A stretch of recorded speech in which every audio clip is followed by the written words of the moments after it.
बता दें कि ऋषि कपूर जाने माने अभिनेता, उनका निधन हो गया है। अब हमारे बीच वो नहीं रहे। अब से थोड़ी देर पहले खबर आई, फिल्म अभिनेता ऋषि कपूर का निधन हो गया है। कल उन्हें भर्ती कराया गया था अस्पताल में और आज ये दुखद खबर सामने आई है। ऋषि कपूर का निधन हो गया है। अस्पताल में वो भर्ती कराए गए थे। अभिनेता ऋषि कपूर, कई सारी फिल्मों में इनका अहम योगदान। और इस वक्त मेरे सहयोगी राजदीप प्रसाद देसाई फोन लाइन पर हमारे साथ जुड़ गए हैं। राजदीप, कल इरफान खान, आज ऋषि कपूर, लगातार दुखद खबरों का सिलसिला थम नहीं रहा। क्या कहे नेहा, ऋषि कपूर एक ऐसे एक्टर थे जो एक जनरेशन के लिए पूरी तरह से उनके दिलों में छा गए थे। बॉबी 1972 में रिलीज हुई थी, सुपर हिट बनी थी और उससे लगातार 70 के दशक में एक तरह से ऋषि कपूर पहले खुद बड़े स्टार और फिर अमिताभ बच्चन के साथ जो उन्होंने पिक्चरें की, उसके बाद उनकी एक छवि बन गई लोगों के दिलों में कि वो एक चॉकलेट बॉक्स हीरो थे। लेकिन उसके साथ साथ रोमांटिक फिल्म्स के साथ साथ जिस तरह से उन्होंने अलग अलग रोल्स किए,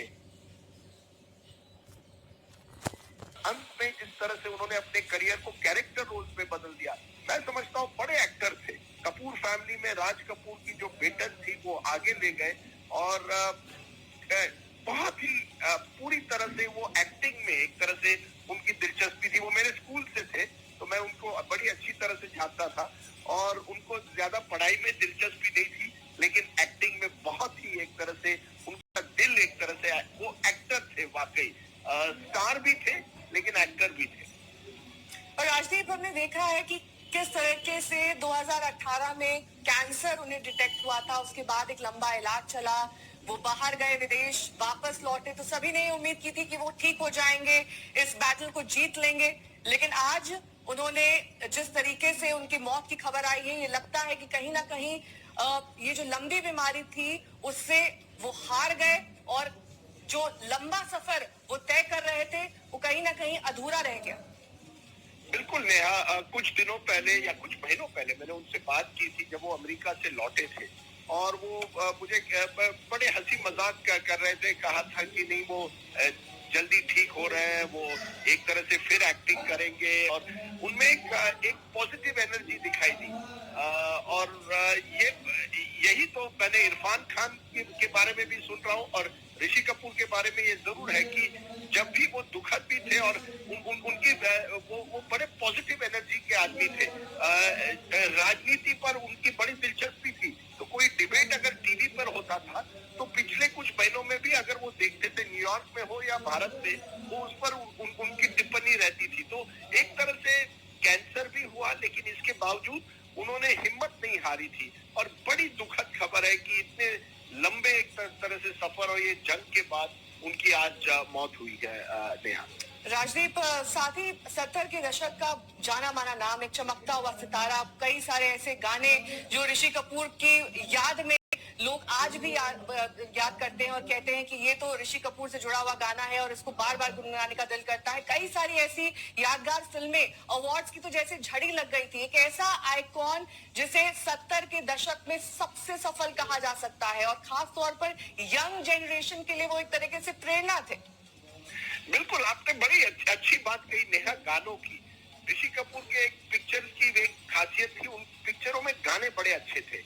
पहले शैलेंद्र सिंह उनके लिए गाने गाते थे, उनके प्लेबैक सिंगर थे, लेकिन धीरे धीरे किशोर भी उनके गाने गाने लगे। और अगर आप लगातार उनके पिक्चर देखें, बॉबी हो, रफू चक्कर हो, त्रिशूल हो, जो भी उन्होंने पिक्चर की, उन पिक्चरों में उनकी गाने बड़े थे। और खास करके नीतू सिंह के साथ जो उनकी बाद में उनकी पत्नी बनी और एक लंबा रोमांस था उनका, उन पिक्चरों में जो गाने हुआ करते थे वो लोगों को बहुत ही पसंद हुआ करते थे। पिक्चर जो भी हो, ऋषि कपूर के पिक्चर में हमेशा गाने बड़े अच्छे होते थे और वो बड़े अच्छी तरह से नाचते थे और ये उनकी खासियत थी। ही वॉज एक तरह से वो एक ऐसे एक्टर थे जो कॉमेडी कर सकते थे, इमोशनल रोल्स करते थे और सॉन्ग एंड डांस के जो पिक्चर 70 के दशक में खास करके जो बड़े पॉपुलर उनके जो हिट पिक्चर हुए थे, उनमें एक खेल खेल में हो, रफू चक्कर हो, ऐसे पिक्चर में अगर आप देखेंगे तो ऋषि कपूर की जो singing, dancing, acting,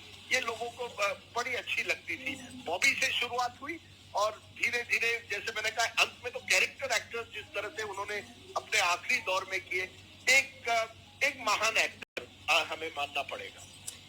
Rajdeep, Rishi Kapoor का मैं ट्विटर अकाउंट देख रही थी, जो आखिरी ट्वीट उन्होंने किया है 2 अप्रैल का एक ट्वीट है। उन्होंने अपील की है अपने सारे भाइयों और बहनों से कि किसी भी तरह का वायलेंस, स्टोन थ्रोइंग या फिर लिंचिंग ना करें। उससे पहले आपको ये दिखा देते हैं कि अमिताभ बच्चन ने ये दुख भरा ट्वीट किया है। उन्होंने कहा है कि वो चले गए ऋषि कपूर और अभी उनका निधन हुआ है, बहुत दुख हुआ है और मैं टूट गया हूं। ये तमाम बातें अमिताभ बच्चन ने ट्वीट के जरिए कही है, अपनी श्रद्धांजलि दी है ऋषि कपूर की। और साथ ही उन्होंने कहा है कि अब एक तरीके से एक के बाद एक जो लगातार दुखद खबरें आ रही हैं उसको लेकर वो बिल्कुल टूट चुके हैं। अमिताभ बच्चन का ये ट्वीट हम आपको दिखा रहे थे और उससे कुछ ही दिन पहले ऋषि कपूर के निधन की खबर आई। 67 साल की उम्र में ऋषि कपूर का निधन हो गया और एक लंबा अभिनय का सफर उन्होंने तय किया। 2018 में कैंसर उन्हें डिटेक्ट हुआ था, उसके बाद न्यूयॉर्क में उनका इलाज चल रहा था, वापसी उन्होंने की, लेकिन कहीं ना कहीं वो अब भी वापस लौटना चाहते थे, अभिनय करना चाहते थे, लेकिन इससे पहले कि ये हो पाता उनके निधन की खबर आई।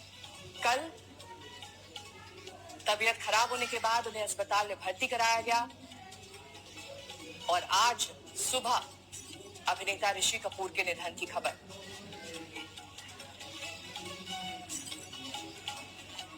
मेरे सहयोगी राजदीप हमारे साथ लगातार बने हुए हैं। राजदीप, मैं आपको बता रही थी कि किस तरीके से 2 अप्रैल का ये ट्वीट था ऋषि कपूर का, जिन्होंने इस ट्वीट में लिखा है कि कोई भी व्यक्ति वायलेंस, स्टोन थ्रोइंग, लिंचिंग ना करे।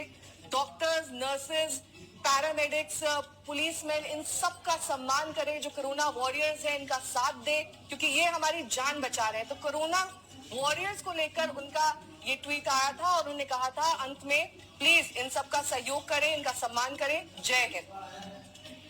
बिल्कुल, देखिए ऋषि कपूर जैसे मैंने कहा ना, वो एक अपने आप को एक्टर भी थे, लेकिन हमेशा एक तरह से पब्लिक लाइफ में अपने आप को एक तरह से एक नागरिक की तरह देखते थे। तो जब भी इस तरह के कोई विवाद होते थे या पॉलिटिकल इश्यूज होते थे, उन पर वो हमेशा ट्वीट करते थे या टीवी पर भी आने के लिए तैयार थे। 2-3 साल पहले उन्होंने अपनी एक किताब भी निकाली थी